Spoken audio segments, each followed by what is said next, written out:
Hello, welcome to this your channel of the Eurofan. Thanks to me. It was another of the returning countries to the junior competition after a long time, and I'm talking about Montenegro in this case, that have decided to return to Junior Eurovision after being absent for a decade, also in line with its return to the senior edition last year. On its last participation, Jana Mirković was in charge of representing the Balkan nation in 2015, although her proposal has brought her a modest 13th place in the final ranking. That was, however, its best result achieved to date. Now we will check out who has been the next young artist that has started the return of Montenegro on the main stage of Tbilisi. Here we go.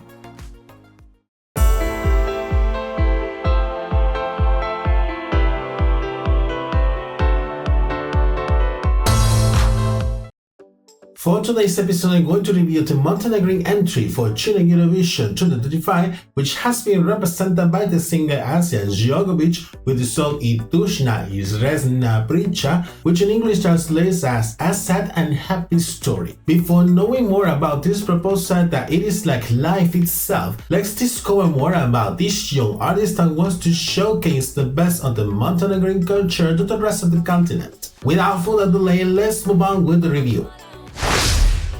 We start as usual reviewing her biography before leaving her Eurovision adventure in Georgian soil. Asja is a Montenegrin singer. She is 13 years old and comes from the city of Bjelovar, located in northern Montenegro. She demonstrates a huge interest in singing since very early age, having herself a very privileged ear. So much shows that her family stands out her abilities to reproduce with an impressive precision any song she listens to. She starts her musical education at the age of 7 in a singing school of the Montenegrin capital, Podgorica, where she has been developing both her vocal technique and her stage presence, which will eventually lead her with the time to participate in several competitions and musical festivals in the region during these recent years, winning awards and acknowledgements for her vocal abilities and her expressiveness on stage. Musically speaking, she cites among her musical references to many Balkan artists, some of them with Eurovision links, like the Serbian singer and songwriter Marija Šefirović, Eurovision winner in 2007 during the edition held in Helsinki, Finland, the Croatian singer Jelena Roška, and the Montenegrin singer and songwriter Danijel Alibabić, known for being the lead singer of the Serb Montenegrin band No Name, who represented Serbia and Montenegro during the edition held in Kiev, Ukraine, to whom she also considers her master and coach. Besides her musical facet, Asja loves to draw and paint, activities which consider as an extension of her artistic being, and she is also a sports enthusiast, being volleyball her favorite one, and sometimes she also plays tennis. Having seen a little more about her, let's see then how she ends up becoming the Montenegrin representative at the junior contest. For many years, Montenegro was quite apart from the junior competition following its withdrawal 10 years ago, but then there was a change of mind. Also motivated by the return of the Balkan country to the senior edition during last year. It will be in late last June when the Montenegrin public broadcaster announced its participation at Junior Eurovision, stating that they were looking to showcase the best of the junior musical talent and keep showcasing the Montenegrin music at their international level. For this, an open call was made for the Montenegrin child artists between 9 and 14 years old who wanted to take part in the process, implying that an internal selection will be made for both the artist and the song. Later, after the evaluation by an expert panel appointed by the broadcaster, it was announced in early last September the selection of Asja as the Montenegrin representative that will travel to Tbilisi, while the song with its accompanying official music video will be premiered in late last October.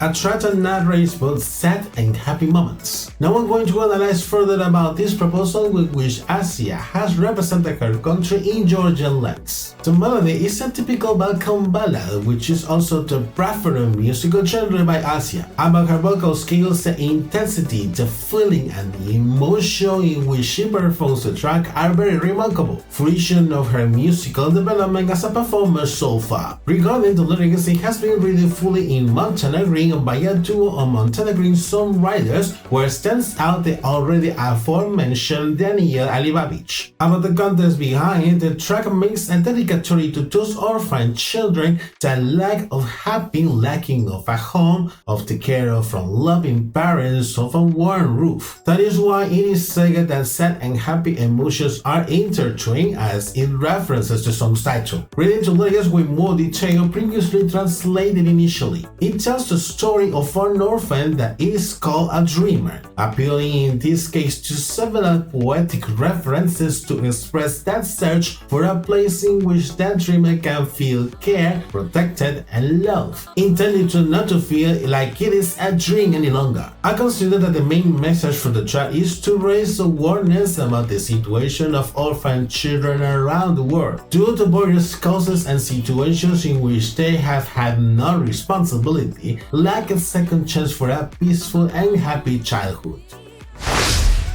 Taking into account the intense background that the track has, let's see now how it is portrayed through the official music video. Once again, I'm going to put on my earbuds to see and listen with attention for this proposal presented by Asja. Having said this, playing in 3, 2, 1.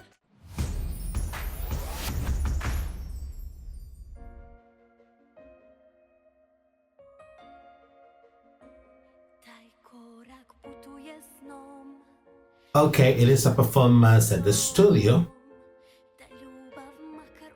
I think it's the same one when it was recorded the music video for Montenegro at Eurovision with Nina Sisic.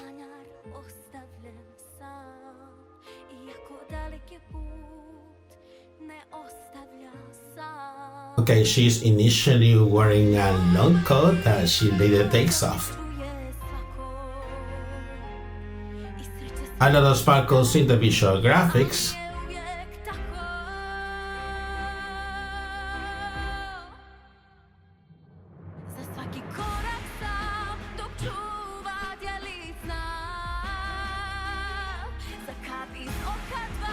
The feeling and the expressiveness from her is felt a lot.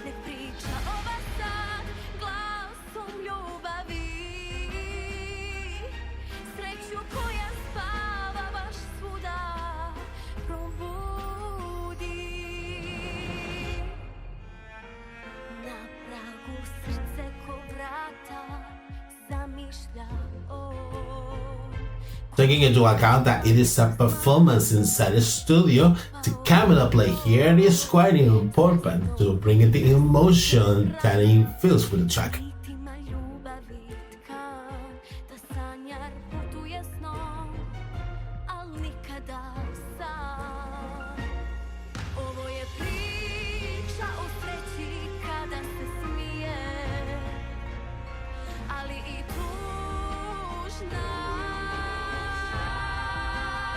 Aha, here comes the big moment.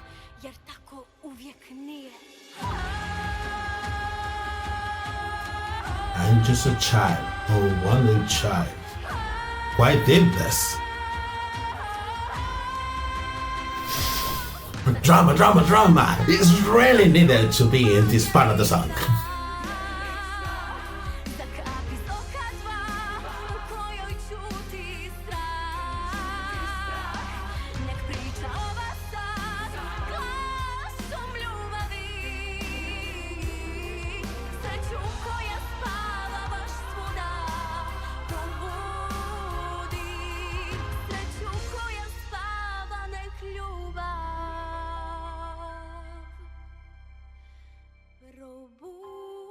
Reborn appears on the visual graphics.